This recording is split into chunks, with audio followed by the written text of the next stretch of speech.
আপনারা শুনছেন বাংলা অডিও বই চ্যানেল। গল্প পাঠে আমি আছি আব্দুল্লাল ফাহাদ। চলছিল শীর্ষেন্দু মুখোপাধ্যায় রচিত একটি প্রেমের উপন্যাস। উপন্যাসটির নাম হলো জীবন পাত্র। এর আগের পর্বে প্রথম পর্ব পাঠ করেছিলাম এবং আপনাদের অবগতির জন্য জানিয়েছিলাম যে আজকের পর্ব থেকে দুটো ভিন্ন চরিত্রের সাথে আলাদা আলাদাভাবে কথোপকথনের বর্ণনা দেয়া আছে। তো সেভাবেই আমি পাঠ করব, আশা করছি আপনারা বুঝতে পারবেন। অলকা। ভোরের প্রথম আলোটি পূবের জানালা দিয়ে এসে আমার জয়পুরি ফুলদানিটার উপর পড়েছে। ফুলদানিতে কাল সন্ধ্যের রজনীগন্ধা এক গোছা, ফুল এখনও সতেজ। কালকের কয়েকটা কুড়ি আজ ফুটেছে। সাদা ফুলের উপর ভোরের রাঙা আলো এসে পড়েছে। জয়পুরি ফুলদানিটার গায়ে চিকমিক করে আলো। ড্রেসিং টেবিলের ওপরেই ফুলদানি, তাই আয়না থেকেও আলোর আভা এসে ওকে সম্পূর্ণ আলোকিত করেছে। 3 আয়নার ড্রেসিং টেবিল, ফুলদানি আর ফুলের 3টে প্রতিবিম্ব বুকে ধরে আছে। এক গোছা রজনীগন্ধা 4 গোছা হয়ে কি যে সুন্দর দেখাচ্ছে। আমার বদ অভ্যাস, খুব ভোরে আমি উঠতে পারি না। আমার বাপের বাড়ির দিকে সকলেরই এই এক অভ্যাস, কেউ ভোরে ওঠে না। আমাদের বাপের বাড়িতে সবার আগে উঠত আমার বুড়ি ঠাকুমা। ভোরে 4টেয় উঠে খুটুর খাটুর করত, জপ তপ করত, আর তারপর 7:30 বা 8টা নাগাদ আর সবাই। এ আমাদের ছেলেবেলার অভ্যাস। বিয়ে হওয়ার পর এই বদভ্যাস নিয়ে অনেক ঝামেলায় পড়তে হয়েছে আমাকে। আমার শ্বশুরবাড়ির লোকেরা সব রাত থাকতে উঠে ঘর গৃহস্থির কাজ শুরু করে দিত। প্রথম প্রথম নতুন বউপনা দেখিয়ে আমিও ভরে উঠতাম, কিন্তু তাদের শরীর বড় খারাপ হতো। সারাদিন গা ম্যাচ ম্যাচ, ঘুম ঘুম, অস্বস্তি।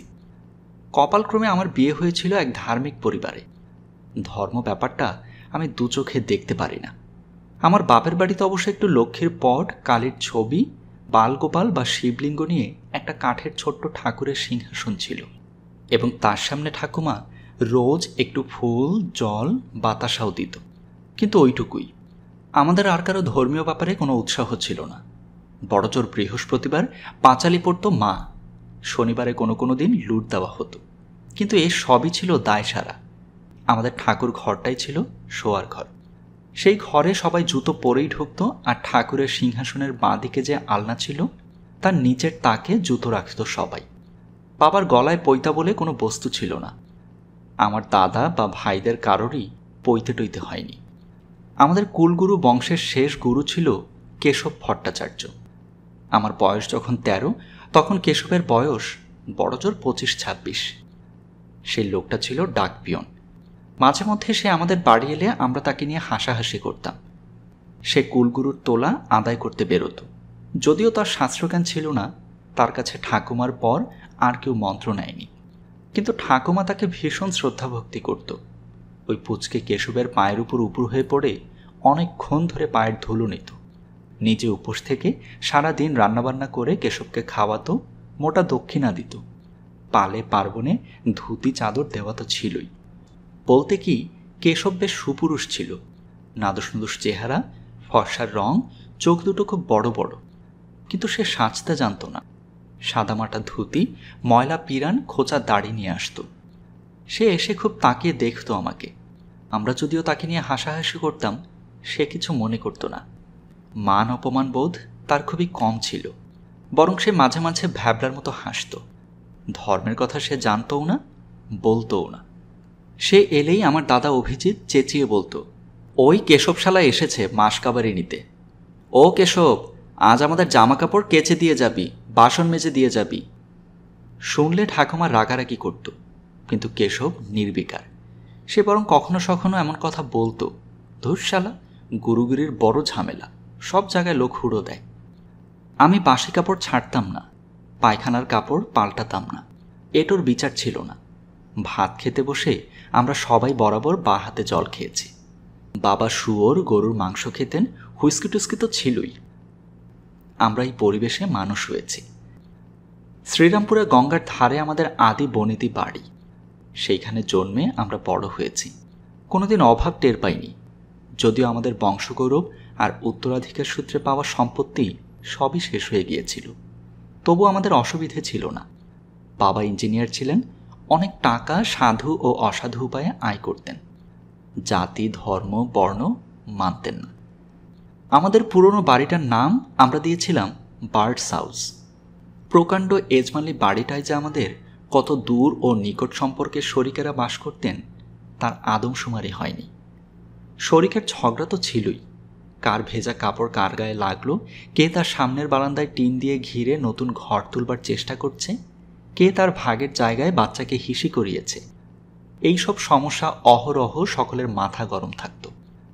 শোনা যায় আমার বাবা যৌবন বয়সে খ্রিস্টান হয়েছিলেন, কিন্তু গোটা ধর্মের প্রতি তার এমন বিরাগ ছিল যে শেষ পর্যন্ত খ্রিস্ট ভজনাও তার হয়ে ওঠেনি।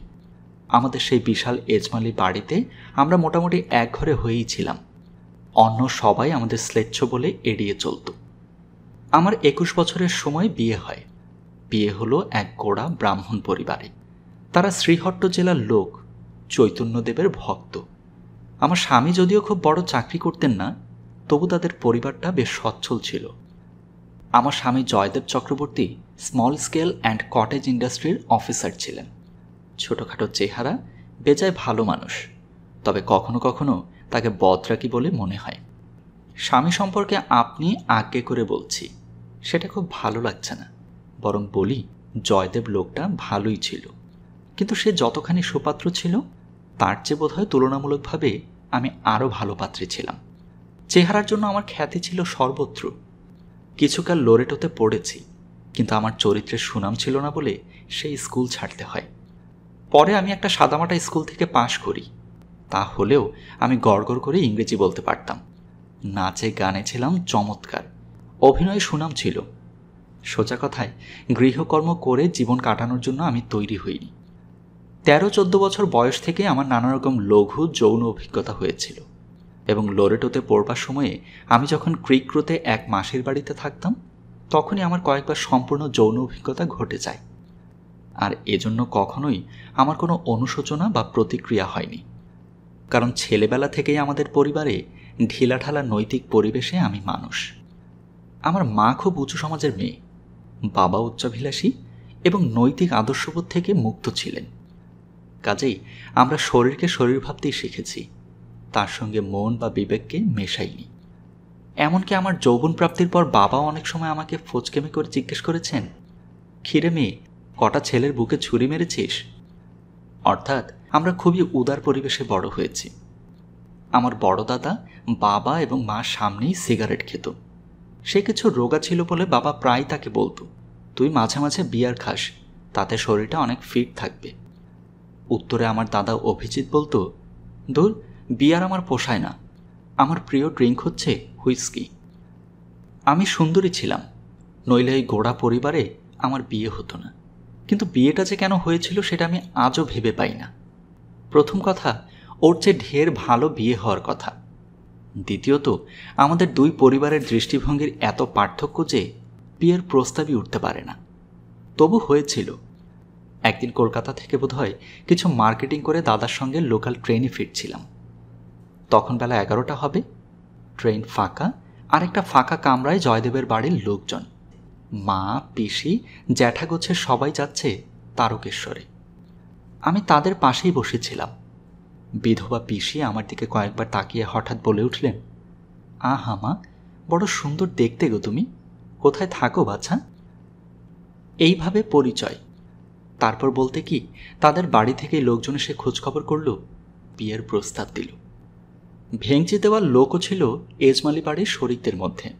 তারা গিয়ে পাত্রপক্ষকে গোপনে জানিয়ে এলো যে বাবা খ্রিস্টান, আচার বিচার মানে না, আমাদের চরিত্র খারাপ। কিন্তু তাতে আটকালো না, আমাকে তাদের বড় বেশি পছন্দ হয়ে গিয়েছিল। বিয়েটা ভেঙে গেলে অবশ্য ভালোই হতো। আমার মায়ের অনিচ্ছা ছিল, শুনেছি জয়দেবের বাবারও আপত্তি ছিল। জয়দেবের বাবা গুজবগুলিকে উড়িয়ে দিতে পারছিলেন না, কিন্তু তার বোন অর্থাৎ জয়দেবের পিসি তাকে বুঝিয়ে রাজি করিয়েছিলেন। অন্যদিকে আমার বাবা হঠাৎ তার হিসেবে বুদ্ধি দিয়ে বুঝতে পেরেছিলেন যে নীতিহীনতা ও অনাদর্শ দিয়ে তিনি তার মেয়েকে মানুষ করেছেন সেগুলি মেয়ের বিয়ের সময়ে প্রবল বাধা হয়ে দাঁড়াবে। বিশেষত আমাদের তো শত্রুর অভাব নেই, তাই বাবা হঠাৎ বিয়ের প্রস্তাব পাওয়ার পর থেকেই তার স্বভাব বিরুদ্ধভাবে আমাকে বিয়েতে রাজি করালেন। দীর্ঘ আলোচনার পর মায়েরও মত হলো, এবং সে সময়ই মা আমাকে গোপনে জিজ্ঞেস করে জেনে নেন যে আমি সত্যিকারের কুমারী আছি কিনা। তার কোনো কারণে সন্দেহ হয়ে থাকবে। আমি অবশ্যই স্পষ্ট জবাব দিইনি, কিন্তু মায়েরা তো বোঝে।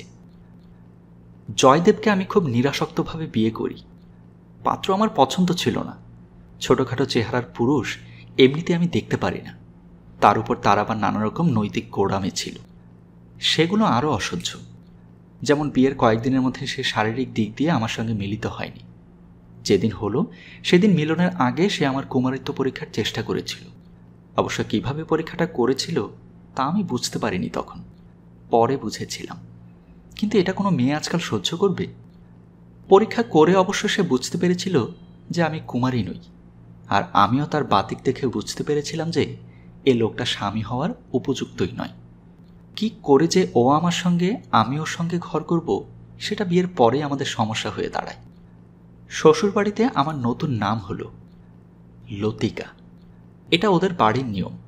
নতুন বউ এলে ওরা তার নাম পাল্টে নতুন নাম রাখে। এতে আমাদের আপত্তি ছিল। হুট করে কেন যে কেউ আমার জন্মাবধি নিজস্ব নামটা বাতিল করে দেবে? আমি যে নিজেকে বরাবর অলকা বলে জানি। অচেনা লতিকা আমি হতে যাব কোন দুঃখে? আমি খুব লাজুক মেয়ে নই, ভীতুও নই। তাই শ্বশুরবাড়ির নিয়মকানুনগুলোর বিরুদ্ধে কিছু মতামত প্রকাশ করেছিলাম। এটা ওরা ভালো চোখে দেখেনি। জয়দেবকে নাম বদলানোর ব্যাপারটা বলতেই ও খুব বিরস মুখে বলল, তোমার নামধাম বদলে ফেলাই ভালো। কেন? আমি চমকে উঠে প্রশ্ন করলাম। তোমার অতীতটা খুব ভালো নয় তো, তাই। আমি স্তম্ভিত হয়ে জিজ্ঞেস করলাম, আমার অতীত কি খারাপ? খুব। কি করে বুঝলে? জয়দেব তার বোকা এবং ভাবলেশহীন চোখে চেয়ে বলল, যারা বোঝে তারা ঠিক বোঝে। আমি কি বলবো ওকে, কি বললে ওর চূড়ান্ত অপমান হয় তাই ভাবছিলাম। ও আমাকে বলল, কেন, তুমি কি জানো না? কি জানার কথা বলছো? তুমি যে খারাপ। সাধারণ বাঙালি মেয়েদের মতো আমার হুট করে চোখের জল আসে না, বরং সেসব পরিস্থিতিতে আমার একরকমের পুরুষের রাগের মতো রাগ হয়, থাপ্পড় কষাতে ইচ্ছে করে। অবশ্য জয়দেবকে আমি থাপ্পড় কষাইনি, শুধু বলেছি, না, আমি খারাপ বলে নিজেকে জানি না, বরং মানুষকে যারা সাদা মনে গ্রহণ করতে পারে না তাদেরই খারাপ বলে জানি। জয়দেব গম্ভীর হয়ে বলে, মানুষকে সাদা মনে গ্রহণ করব? কেন? কেন করবে না? কেন করব? মানুষ নিজের সম্পর্কে যা বলে তা কি সবসময় সত্যি হয়? নাই হলো, ভালো মন্দ মিশিয়েই মানুষ, মানুষ হওয়াটাই তার যোগ্যতা। জয়দেব একটু হাসল, কিন্তু সে ঠিক হাসি নয়, বরং হাসির মুখোশে ঢাকা নিষ্ঠুরতা। সে বলল, এই যে তুমি, তোমার কথাই যদি ধরা যায়, নিজের সম্পর্কে বলেছ যে তুমি খারাপ নও, কিন্তু তোমার শরীর বলছে যে তা নয়। আমার শরীর কি বলেছে তোমার কানে কানে? বলেছে যে বিয়ের সময় তুমি কুমারী ছিলে না। গাধার মতো কথা বলো না। তোমার মতো সন্দেহবাতিক যাদের, তারা বিয়ে করে কোন মুখে? জয়দেব মুখ কঠিন করে বলে, যাদের বাতিক নেই তারাই বোকা। যারা মানুষকে বিনা প্রশ্নে গ্রহণ করে তারাই অবিবেচক। তুমি কি করে বুঝলে যে আমি কুমারী ছিলাম না? তুমি কি ডাক্তার না হঠযোগী? জয়দেব বলে, ডাক্তার বা হঠযোগী হওয়ার দরকার হয় না, একটু সন্ধিৎসু হলেই চলে, আর একটু বুদ্ধিমান হলেই হয়। কেন, তুমি কি অস্বীকার করতে চাও? নিশ্চয়ই, তুমি পিশাচের মতো কথা বলছো। না, শোনো, শরীর পরীক্ষা করে সবই বোঝা যায়। তুমি হয়তো জানো না, আমি জানি। তুমি ছাই জানো, তুমি পাগল, তোমার বাড়ি শুদ্ধ পাগল। আমার খুব ভুল বিয়ে হয়েছে, বুঝতে পারছি। জয়দেব রেগে গেল না। খুব রাগী মানুষ জয়দেব ছিল না। ওর রাগ খুব ঠান্ডা আর দৃঢ়। ও বলল, বিয়ে যে ভুল হয়েছে তাতে সন্দেহ কি? পিসিমার জন্যই হলো, কিন্তু হয়ে যখন গেছেই তখন যত দূর সাকসেসফুল করা যায় সেটা দেখাই আমার লক্ষ্য। আমি মাথা নেড়ে বললাম, না, সন্দেহ দিয়ে শুরু হলে বিয়ে সাকসেসফুল হয় না, তার চেয়ে সম্পর্ক ভেঙে ফেলাই ভালো। জয়দেব এই প্রথম একটু ভয় পেল যেন, একটু চঞ্চল হয়ে বলল, এ তো সাহেব রাজত্ব নয় যে যখন তখন বিয়ে ভাঙা যাবে। সে তোমরা বুঝবে না। জয়দেব আমার দিকে চিন্তিতভাবে চেয়ে বলল, শোনো, সাহেবদের দেশে একটা মানুষের সঙ্গে একটা মেয়ে মানুষের বিয়ে হয়। বিয়েটা সেখানে ব্যক্তিগত ঘটনা, তার সঙ্গে পরিবার বা সমাজের তেমন কোনো সম্পর্ক নেই। আমাদের দেশে তা তো নয়। তত্ত্ব কথা শুনতে আমার ভালো লাগে না। তুমি যদি অত বড় অপমানটা আমাকে না করতে তাও না হয় হতো। আমি ওসব বুঝি না, বুঝবও না। তোমাকে একটু বুঝতেই হবে যে। বলতে গিয়ে জয়দেবের স্বর যথেষ্ট নরম হয়ে এলো। তার মুখ চোখে ভীত ভাবও একটু ফুটে উঠল কি। আমি শুনতে চাইছিলাম না, উঠে চলে আসছি। জয়দেব তাড়াতাড়ি এসে আমার হাত ধরে ফেলল। ঝনাত করে নতুন চুড়ি শাখায় ভরা হাতটা শব্দ করে উঠল। আমি হাত টেনে বললাম, ছেড়ে দাও। সেও হাত ধরে রেখে বলল, একটু শোনো, দুটো কথা। ও ছোটখাটো মানুষ, আমার হাত ধরে আটকে রাখার মতো যথেষ্ট গায়ের জোরই ওর নেই। নেচে কুদে বরং আমার হয়েই সে আধা পুরুষটা দুহাতে আমার কোমর জাপটে ঝুলে পড়ল। বলল, যেও না, শুনে যাও। ওর পা থেকে কোমর অবধি মেঝে লুটোচ্ছে, ঊর্ধ্ব অঙ্গ ঝুলছে আমার কোমর ধরে। হাস্যকর দৃশ্য, কিন্তু আমার হাসি পায়নি। ওর ওই সর্বস্ব দিয়ে ঝুলে থাকা টানে হাঁটু ভেঙে পড়ে যেতে যেতে আমি ওর মুখে থাবড়া দিলাম কয়েকটা। ও তবু ছাড়ল না। আমি টাল সামলাতে না পেরে থপ করে বসে পড়লাম মেঝেতে। দরজা অবশ্য বন্ধ ছিল।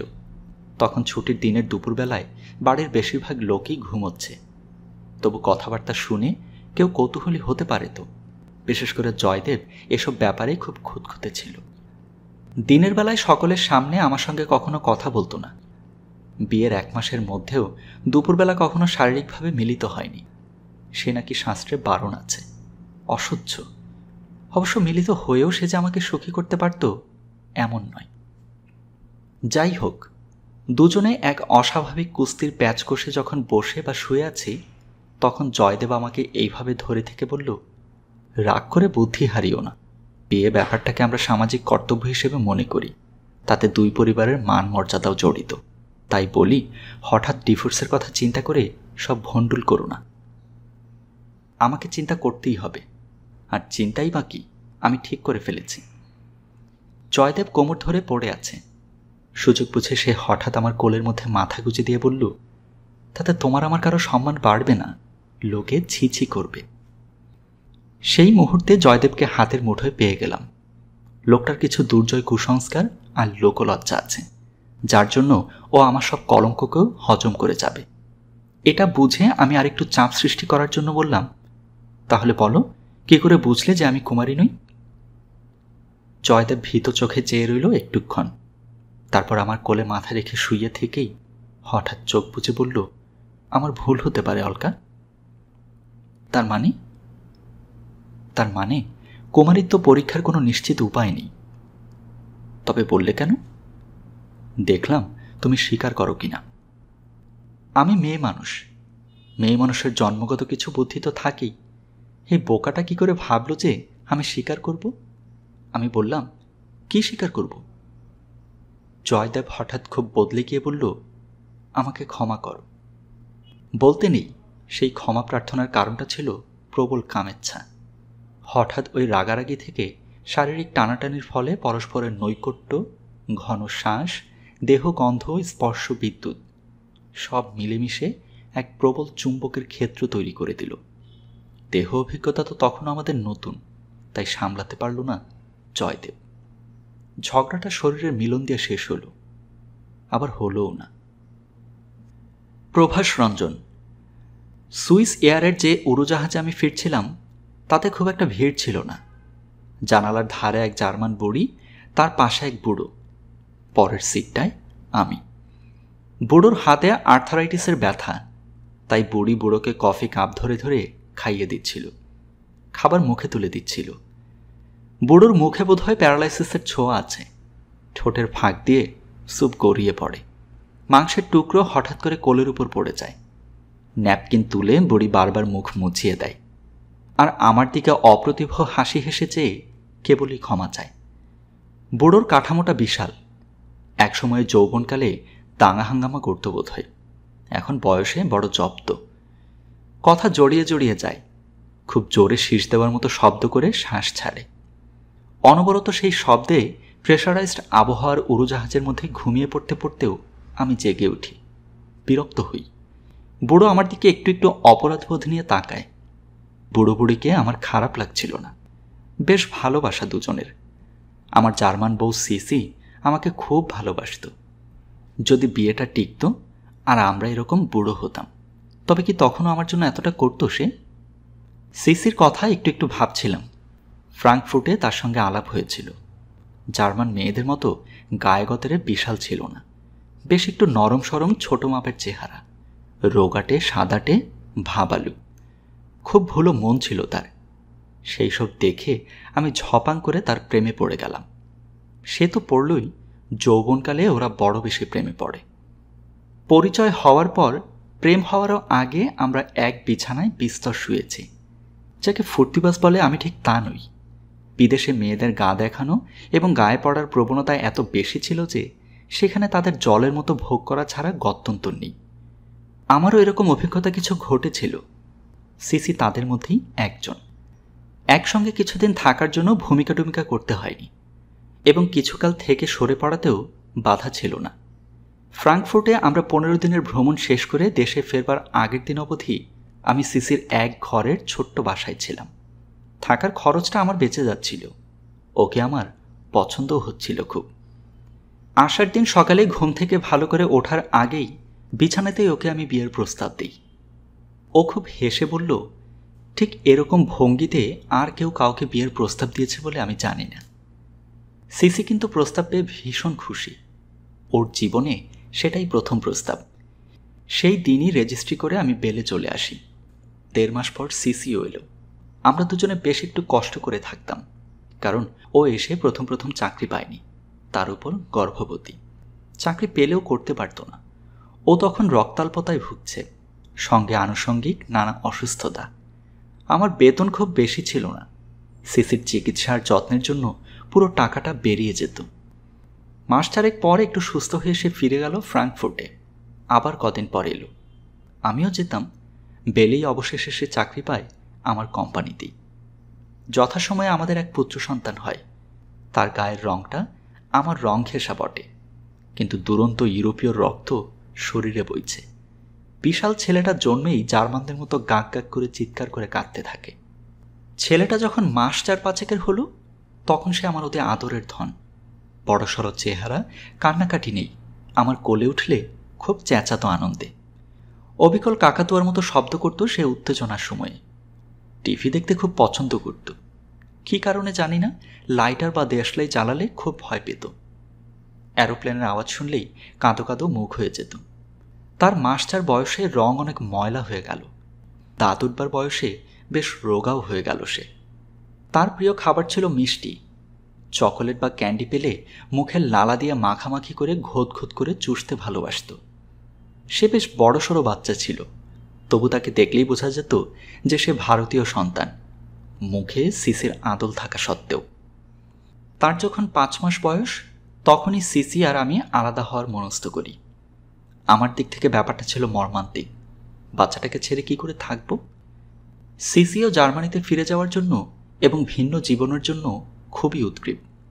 আমার মতো নিষ্পৃহ এবং কম আমোদের লোককে সে সহ্য করতে পারত না, যেমন আমি পারতাম না তার অতি উচ্ছল ও খানিকটা নীতি বিগর্হিত চলাফেরা। আমার ভিতরে এক তেমাথাওয়ালা ভারতীয় গেও বুড়োর বাস। সে কেবলই সতী অসতী, ভালো মন্দ, নীতি অনীতি বিচার করে যায়। কতবার তার মুখে হাত চাপা দিয়ে গেছি, থামাতে পারিনি। অশান্তি শুরু সেখানেই। একসময় আমার এও মনে হয়েছিল সিসি চলে গেলেই বাঁচি, দেশে ফিরে একজন বাঙালি মেয়ে বিয়ে করে সুখে থাকব। কিন্তু ছেলেটাই মস্ত বাধা। আমার আর্থিক অবস্থা সচ্ছল ছিল না, আগেই বলেছি। সেটাও এই বিচ্ছেদের আরেকটা কারণ। উপরন্তু সিসির বাবা মা বার্লিন থেকে তাকে ক্রমাগত চিঠি দিচ্ছিল ফিরে যাওয়ার জন্য। সিসি একটা মস্ত ভুল করেছে তাদের ধারণা। সব মিলিয়ে একটা ঘোট পাকালো। তারপর বিচ্ছেদ। ছেলের নাম রেখেছিলাম নীলাদ্রি। পরে সেই নাম সিসি বদলে দিয়েছিল কিনা জানি না। নীলুর জন্য আজও আমার মন বড় কেমন করে। নীলু তার মার সঙ্গে জার্মানি ফিরে গেছে, আর আমার সঙ্গে তার দেখা হবে না। দেখলে চিনবেও না তেমন করে। এতকাল ইউরোপে, তবু তার কাছাকাছি ছিলাম। উড়োজাহাজ যখন উড়িয়ে আনছিল আমাকে পূবের দিকে, তখন কেবল মনে হচ্ছিল নীলুর কাছ থেকে কত দূরে সরে যাচ্ছি। পাশের বুড়োটা আমার হাঁটুতে হাত রাখল হঠাৎ। তন্দ্রা ভেঙে চমকে উঠি। তাকাতেই বুড়ো নাকের বাঁশি বাজিয়ে জড়ানো গলায় কি যেন বলে। আমি অস্পষ্ট শুনতে পাই, হাইজ্যাক। ততক্ষণে বুড়িও শটান উঠে বসেছে। বুড়িও বলল, হাইজ্যাকার্স। আন্তর্জাতিক বিমানে আজকাল সবসময়ই হাইজ্যাকের ভয়। বিমানের দুর্ঘটনার ভয়ের চেয়ে এই ভয় কিছুমাত্র কম নয়। কোথায় কোন গেরিলা বা লিবারেশন আন্দোলনের বিপ্লবী পিস্তল বোমা নিয়ে উঠে বসে আছে কে জানে। মধ্যপ্রাচ্যে, আফ্রিকায়, ল্যাটিন আমেরিকায় সর্বত্রই গভীর অসন্তোষ। দেশপ্রেমিক বা ভাড়াটে গেরিলা সর্বত্রই বিরাজ করছে। কখনো কোনো বিমানকে ভয় দেখিয়ে তারা অজানা ঠিকানায় উড়িয়ে নিয়ে যায়। মুক্তিপণ হিসেবে কতজনকে আটক করে বা হত্যা করে তার কোনো ঠিক নেই। তাই আজকাল আন্তর্জাতিক বিমানে উঠলে অনেকেরই বুক একটু ধুকপুক করে। তাই বুড়ো বুড়ির চাপা আর্তনাদ শুনে চমকে উঠে তাকিয়ে সামনের 3 সারি দূরত্বে একজন আরবকে দেখতে পাই। অবশ্য সে আরব কিনা তা বলা খুবই মুশকিল। তবে সে যে মধ্যপ্রাচ্যের লোক সে বিষয়ে সন্দেহ নেই। গাল ও থুতনি জুড়ে চাপা দাড়ি, চমৎকার মোটা গোফ, বাচ্চা একটা হাতির মতো তার বিশাল চেহারা। তাকে কয়েকবারই টয়লেটের দিকে যেতে দেখেছি উড়োজাহাজে ওঠার পর থেকে। গেটের রোগ, বহুমূত্র বা বাতিক না থাকলে অতবার কেউ বাথরুমে যায় না, কিন্তু তখন তাকে সন্দেহ হয়নি। এখন দেখি কাঁধে একটা এয়ার ব্যাগ নিয়ে সে দাঁড়িয়ে পিছু ফিরে একদিকে স্থির দৃষ্টিতে তাকিয়ে আছে। তার কাঁধ থেকে স্ট্র্যাপে এয়ার ব্যাগটা ঝুলছে, ব্যাগের চেইন খোলা, তার বাঁ হাতটা ব্যাগের মধ্যে ঢোকানো। খুবই সম্ভব সে ব্যাগের মধ্যে গুপ্ত গ্রেনেড বা পিস্তল ছুঁয়ে আছে এবং পিছনের দিকে তার কোনো সহগেরিলার দিকে তাকিয়ে নিচ্ছে সব প্রস্তুত কিনা। একটু আগেই নীলুর কথা ভেবে আমার চোখে জল আসছিল। ছেলেকে ইউরোপে রেখে আমি চলে যাচ্ছি। তার সঙ্গে আমার আর দেখা হবে না। আমার পরিচয় তার জীবন থেকে মুছে যাবে। আমরা সম্পূর্ণ অপরিচিত হয়ে যাব পরস্পরের কাছে, অথচ সে আমারই বীজ, আমার শরীর থেকে তার অস্তিত্বের জন্ম। এতখানি আমাদের আত্মিক সম্পর্ক, তবু সে আজ আমার কেউ না। খুবই শিশু অবস্থায় সে আমার কাছ থেকে চলে গিয়েছিল। সেই বয়স পর্যন্ত তার হাব ভাব, হাসা, কাঁদা, অবোধ শব্দ সবই আমার ভিতরে টেপ রেকর্ড করা আছে। স্মৃতির বোতাম টিপে দিলেই টেপ রেকর্ড বাজতে থাকে, সবই মনে পড়ে। আমার মাথার ভিতর থেকে একটা প্রজেক্টর মেশিন চোখের পর্দার উপরে তার সব চলচ্চিত্র ফেলতে থাকে।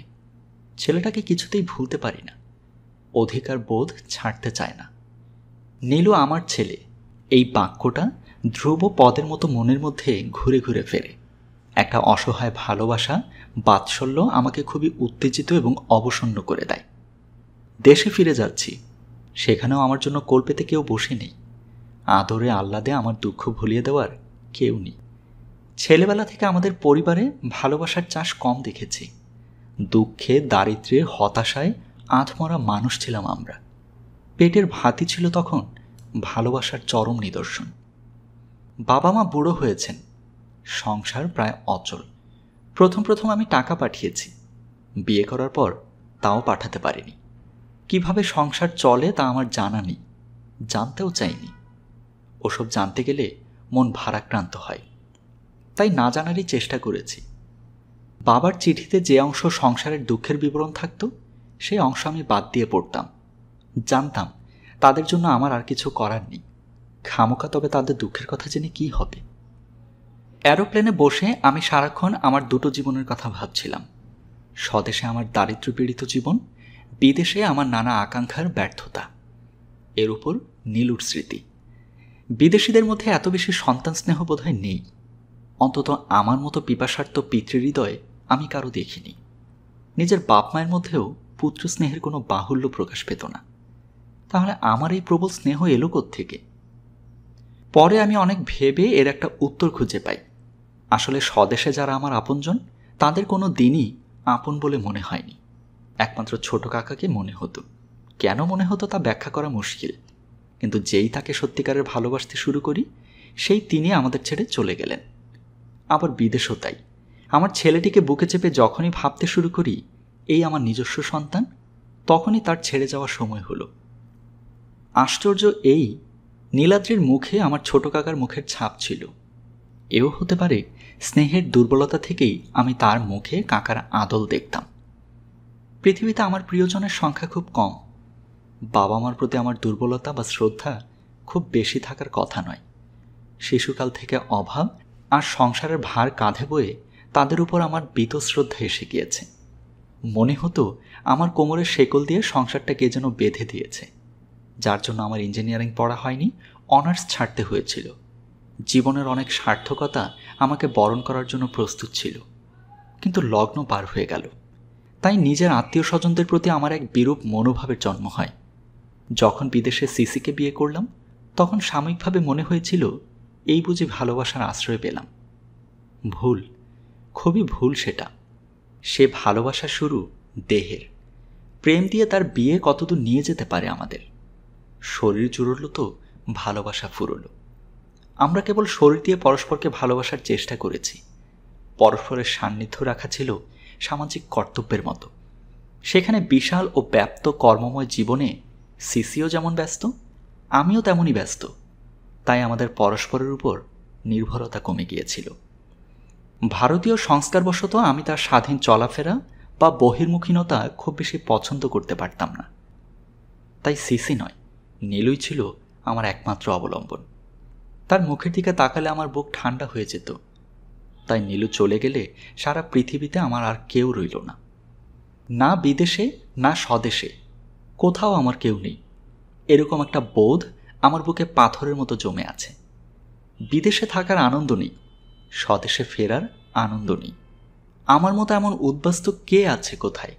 এরকম মনের অবস্থায় মাঝে মাঝে আমার মরতে ইচ্ছে করত, কিন্তু মরাটা জীবনে একবারই ঘটে।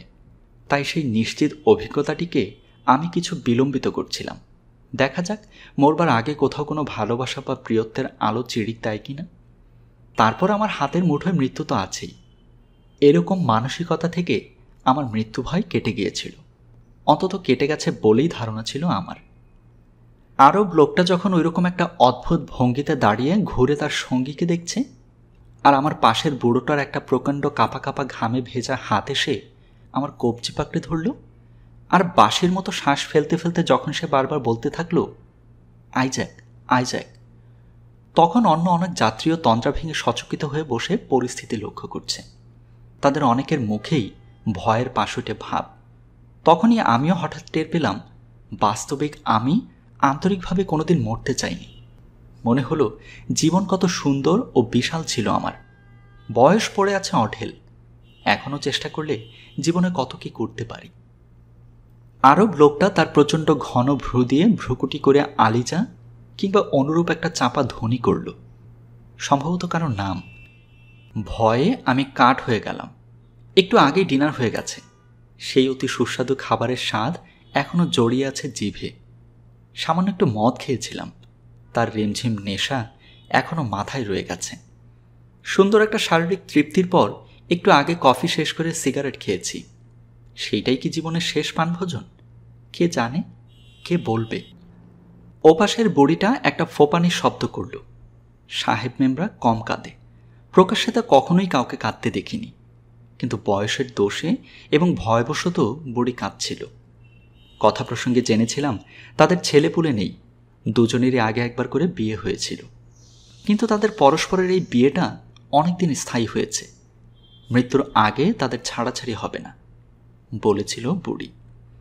বুড়ির গা একটা কম্বলে ভালো করে ঢেকে ঢুকে দিচ্ছিল একটু আগে, তাতে আমিও সাহায্য করেছি। আমার জীবনে ভালোবাসা নেই বলেই বোধ হয় তাদের ওই ভালোবাসা আমার খুব ভালো লেগেছিল। এই তো এরা দুনিয়ার আর কারো পরোয়া করে না, পরস্পরকে নিয়ে কেমন মেতে আছে। প্রিয়জনের ভিতর দিয়ে ছাড়া কিছুতেই তো এই পৃথিবী আর জীবনকে উপভোগ করা সম্ভব নয়।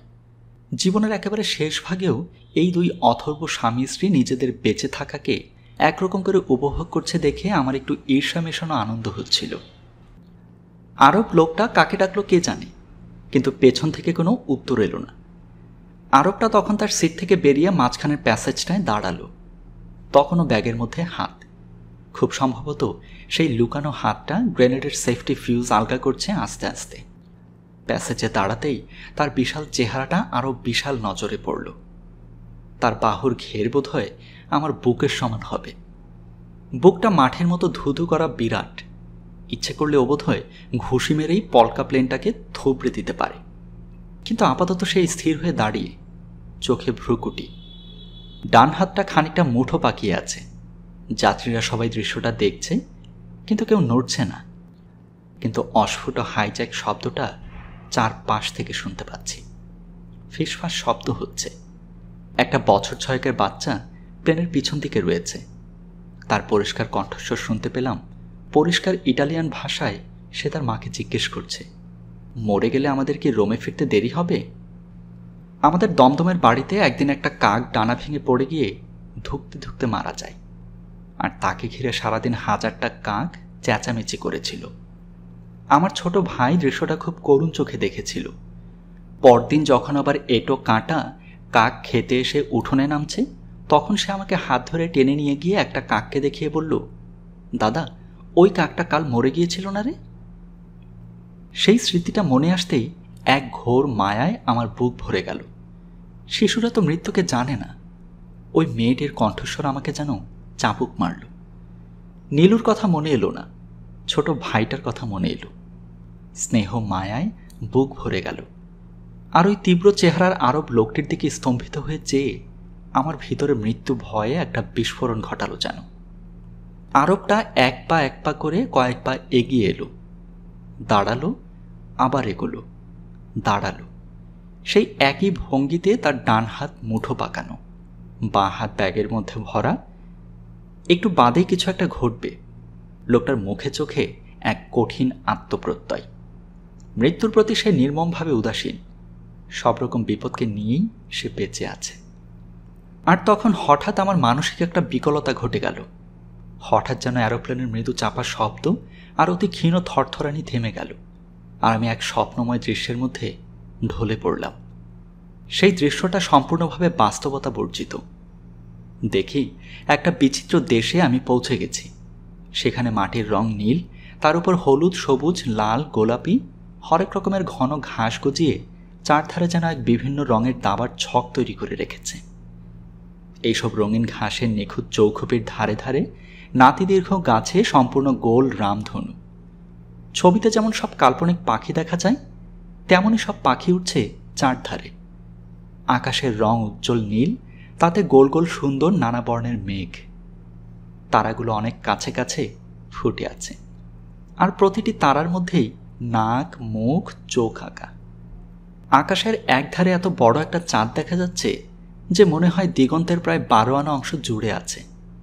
চারধারে ছোট ছোট ঢিলা রঙিন কাঁচ আর কাঠ দিয়ে তৈরি বাড়ি। রাস্তা দিয়ে পুতুলেরা হেঁটে যাচ্ছে। দুটো কুকুর অবিকল মানুষের ভাষায় কথা বলছে রাস্তায় দাঁড়িয়ে। গ্রোসারি শপের সামনে একটা টেকো পুতুল একটা পাখির সঙ্গে তার স্বরে ঝগড়া করছে। 3 জন পরী উড়ে উড়ে রামধনুগুলোয় আরো ভালো করে রং দিয়ে যাচ্ছে। একটা খেলনা মোটর গাড়ি মোরগের ডাকের মতো ভেপু বাজিয়ে চলে গেল। চারধারে কি এক অপরিসীম শান্তি, এক মৃত্যুহীন নিরাপদ শাশ্বত জগৎ। পরিষ্কার বুঝতে পারছিলাম, নীলুর জন্য যেসব ছবির বই কিনে দিয়েছিলাম আমি, তারই কোনোটার মধ্যেই এই ছবিটা ছিল। আর সেই রকমই একটা ছবির মধ্যে ঢুকে পড়েছি। আমি হঠাৎ ডুকরে বলে উঠলাম, নীলু। আরব লোকটা সেই মুহূর্তে আবার ডাকল, আলিজা। এবার পিছন থেকে একটা শব্দ হলো। তারপর একটা লম্বা সুন্দরপানা মেয়ে উঠে এলো কোথা থেকে। তারও অবিকল মধ্যপ্রাচ্যের চেহারা। সে এসে এই বিশাল লোকটার মুখোমুখি দাঁড়িয়ে দুর্বোধ্য ভাষায় উত্তেজিত হয়ে কথা বলতে লাগলো। এই মেয়েটাই কি ওর সহগেরিলা? আমরা অপেক্ষা করতে লাগলাম। আপনারা এতক্ষণ শুনছিলেন শীর্ষেন্দু মুখোপাধ্যায় রচিত একটি প্রেমের উপন্যাস। উপন্যাসটির নাম হল জীবন পাত্র। পাঠ করেছি এর 2য় পর্ব।